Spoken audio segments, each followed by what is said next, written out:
भगवान ने अपनी आत्मा से बड़े भारी तेज वाले मायामय पुरुष को प्रकट किया, जिसका सिर मुड़ा था और जो मलिन वस्त्र पहने एक हाथ में काठ का पात्र और दूसरे हाथ में झाड़ू लिए उसे चला रहा था। वह अपने एक हाथ में खुला वस्त्र लिए, मुख में वस्त्र लपेटे, व्याकुल वाणी में धर्म ऐसा कहता हुआ मुनि रूप धारण किए विष्णु जी के आगे खड़ा हुआ। फिर बोला, हे अरिहन, मेरे लिए क्या आज्ञा है? वह आज्ञा मुझे शीघ्र दीजिए। मेरे क्या क्या नाम होंगे और स्थान क्या होगा? तब उसके ऐसे वचनों को सुनकर विष्णु जी बड़े प्रसन्न हुए और उन्होंने उससे कहा, मुझे तुम्हारी आवश्यकता है। तुम मेरे अंग से उत्पन्न मेरे ही स्वरूप हो। तुम मेरे कार्य करने योग्य हो, इससे तुम्हारी पूजा होगी। तुम्हारा मुख्य नाम अहिरन होगा। इसके पीछे तुम्हारा एक और भी सुंदर नाम होगा, जिसे मैं फिर कहूँगा। अभी तुम्हारे समक्ष जो कार्य है उसे करो। तुम बड़े मायावी हो, अतः तुम 16,000 श्लोकों वाले एक ऐसे शास्त्र का निर्माण करो जो वर्णाश्रम धर्म विवर्जित हो। इसमें अपभ्रंश शब्द तो भरे ही हो और कर्म विवाद भी वर्णित हो। इसके लिए मैं अपनी माया को तुम्हारे साथ कर यह सामर्थ्य देता हूँ कि तुम उसका निर्माण करो।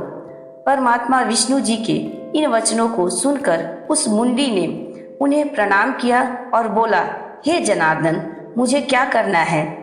इसके लिए शीघ्र आज्ञा दीजिए।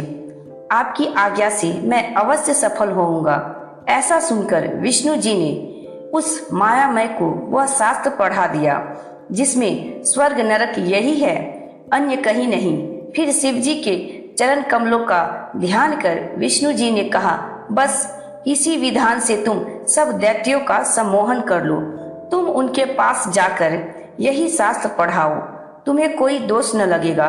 तुम्हारे इस प्रकार करने से त्रिपुरों में तमोगुण का प्रकाश होगा, जिससे वे नष्ट हो जाएंगे। मेरी आज्ञा से तुम्हारे इस धर्म का विस्तार होगा तथा तुम्हें मेरी गति प्राप्त होगी। वहां से फिर मरुस्थल में जाकर तुम कलयुग के आने तक अपने धर्म में नियत रह निवास करना और जब कलयुग आ जाएगा तब अपने धर्म का प्रकाश कर अपने प्रशिष्यों के साथ अपने धर्म का प्रचार करना। ऐसा कहकर विष्णु जी अंतर्धान हो गए। तत्पश्चात मुंडी ने भगवान की आज्ञा से अपने बहुत से शिष्य बनाए और उनको वही माया में अपना शास्त्र पढ़ाया। अब उसके 4 शिष्य हो गए। भगवान ने उनसे भी वह कहा जो पहले वाले से कहा था। शिवाज्ञा से वे भी अपने गुरु के समान ही मलिन वस्त्र धारण कर अल्पभाषी बन उसका लाभ रूपी तत्व लेने लगे। उन चारों ने पाखंड धर्म अपनाया, हाथ में पात्र ले, नाक पर कपड़ा लपेट इधर उधर विचरने लगे। उन्होंने अपने हाथ में छोटे वस्त्रों से बनी हुई बुहारी ले लिया और जीव हिंसा के भय से धीरे धीरे पैर रखकर चलना प्रारंभ किया। भगवान ने पकड़कर उन्हें उनके गुरु के हवाले किया। फिर पहले वाले का आदि रूप नाम रखा तथा उन चारों का कृषि, पति, कार्य और उपाध्याय नामकरण किया। फिर यह भी कह दिया कि अब से तुम सर्वदा मेरे अरिहन नामक शुभ और शत्रुनाशक नाम को ध्यान में रखना। सनत कुमार जी कहते हैं, इसके पश्चात उस मायावी ने प्रणाम कर शिष्यों सहित शीघ्र ही त्रिपुर नगर को प्रस्थान किया। वहां जाकर उसने शीघ्र ही अपनी कृषि माया फैला दी और बालकों को मोहित कर लिया। परंतु शिव जी के प्रभाव से त्रिपुर में उसकी माया सहज ही न फैल सकी। इससे वे अति व्याकुल हो गए। उन्होंने विष्णु जी का स्मरण किया। विष्णु जी ने शिव जी का स्मरण किया। फिर उनकी आज्ञा पा उन्होंने नारद जी को स्मरण किया। नारद जी आ उपस्थित हुए। उनसे विष्णु जी ने त्रिपुरों के नगर में जाने का यह आदेश दिया कि तुम इन ऋषि शिष्यों सहित वहां जाकर वहां के निवासियों को मोहित कर देव कार्य करो। नारद जी त्रिपुरों के नगर को गए। मायावियों के गुरु उस ऋषि से मिले। उन्होंने उस मायावी से दीक्षा ली। फिर 6 प्रश्न करते हुए त्रिपुरपति से मिले। राजा से यतियों के धर्म परायणता और वेद विद्या की संपन्नता कहकर उनकी प्रशंसा की और कहा कि यह धर्म सबसे उत्तम है, इसी से मैं इनसे दीक्षित हुआ हूँ। यदि तुम्हारी इच्छा हो तो तुम भी इनसे दीक्षित हो जाओ। यह सुन त्रिपुराधीश को बड़ा आश्चर्य हुआ, परंतु मोहित हो वह उस मुंडी से दीक्षित हो गया। उसने उसे अपना गुरु बनाया। यह देख सभी त्रिपुरवासी उससे दीक्षित हुए। सारा त्रिपुर उस मायावी के शिष्यों से आपूर्ण हो गया। व्यास जी बोले, दैत्यराज के दीक्षित एवं मोहित होने पर उस मायावी पुरुष ने क्या कहा और दैत्यराज ने क्या किया? सनत कुमार जी ने कहा, जब वह राजा दीक्षित हो गया तब उससे अरिहंत ने कहा, मेरा ज्ञान वेदांत का सार है। यह अनादिकाल से चला आ रहा है। इसमें कर्ता कर्म नहीं है। यह आप ही प्रकट हो, आप ही में लीन हो जाता है। आत्मा से लेकर स्तंभ तक जितने भी देह के बंधन हैं, सब में आत्मा ही एक ईश्वर है और इसमें अन्य कोई सामर्थ्यवान नहीं है। ब्रह्मा, विष्णु और महेश ये जो कुछ भी हैं, सब एक अरिहंत कहलाते हैं। समय आने पर सब लीन हो जाते हैं। आहार, मैथुन, निद्रा सब इस देह में समान है। सभी प्राणी समान हैं, किसी में कुछ विशेषता नहीं है। आत्मा एक है। मृत्यु से सभी को भय है। सभी शरीरधारी समान है। इस कारण कभी किसी को हिंसा न करनी चाहिए। जीव दया से बढ़कर पृथ्वी पर कोई धर्म नहीं है। एक जीव की रक्षा से त्रिलोकी की रक्षा हो जाती है। जैसे भी हो, जीव रक्षा करे और किसी को मारे नहीं।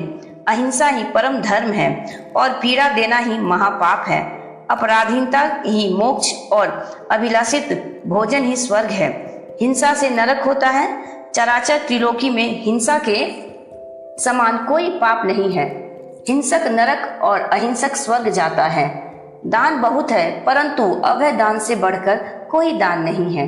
भयभीत को अभय दान, रोगी को औषधि, छात्र को विद्या और भूखे को अन्न दान देना, ये 4 प्रकार के दान मुख्य हैं। मणि, मंत्र और औषधि के प्रभाव को बिना विचार ही नाम और अर्थ के उपार्जन के लिए प्रयत्न पूर्वक अभ्यास करें।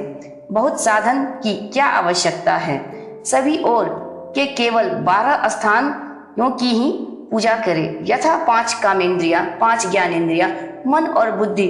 प्राणियों को स्वर्ग और नरक यही है और कहीं नहीं। सुख का नाम स्वर्ग और दुख का नाम नरक है। सुख पूर्वक मरना ही मोक्ष है। यदि वासना रहित क्लेशों का नाश हो जावे तो उस अज्ञान की निवृत्ति को ही मोक्ष जाने। यज्ञों में पशुवध भ्रम है और यह असंतों का ही मत है। ज्ञानी पशुवध नहीं मानता। अग्नि में तिल, घी और पशु की आहुति कर स्वर्ग की इच्छा करना बड़ी विचित्र बात है। इस प्रकार उस असुर नायक के लिए यतिराज ने अपना सिद्धांत कहकर फिर पूर्ववासियों को आदर से कहा कि प्रत्यक्ष अर्थ में ही निवास करना चाहिए। यही एकमात्र सुख का साधन है। यही भेद से परे की बात है। बौद्ध शास्त्रों में भी यही निर्दिष्ट है। आनंद ही ब्रह्मा है और नानात्व कल्पना मिथ्या है। शरीर के स्वस्थ रहते ही सुख का साधन कर लेना चाहिए। बुढ़ापा आ जाएगा तो सुख का साधन क्या होगा। सुख की इच्छा वालों को तो अपना शरीर भी अर्पण कर देना चाहिए। यह देह शीघ्र ही नष्ट हो जाने वाला है। संचय भी क्षय होने वाला है। अतएव ज्ञानी को चाहिए कि वह सुख का साधन करे। वेद भी सुख का साधन करने को कहता है। लोकों में जाति कल्पना व्यर्थ है। ऊंच नीच कुछ नहीं। वृद्ध जनों का कहना है कि सृष्टि के आदि में ब्रह्मा की उत्पत्ति हुई, जिनके 2 पुत्र दक्ष और मरीच हुए। मरीचि के पुत्र कश्यप ने दक्ष की 13 कन्याओं का धर्म से विवाह किया। प्रजापति के मुख, बाहु, उरु, जंघा और चरण से 4 वर्ण उत्पन्न हुए। वह पूर्व पुरुषों की कल्पना है। यह बातें विचार से संगठित नहीं होती। यदि एक ही शरीर से उत्पन्न हुए तो उसके चारों पुत्र भिन्न भिन्न वर्ण वाले कैसे हो गए? इस प्रकार वर्ण आवर्ण का विभाग ठीक नहीं है।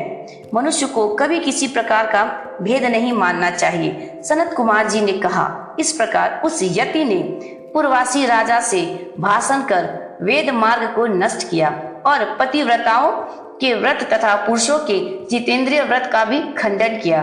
फिर धर्म यज्ञ तीर्थ और श्रद्धाति देवताओं के धर्मशास्त्र का खंडन करते हुए उसने विशेषकर शिव जी की पूजा का भी खंडन किया तथा इसी प्रकार उसने विष्णु, सूर्य और गणेशादि की पूजा का भी निषेध किया।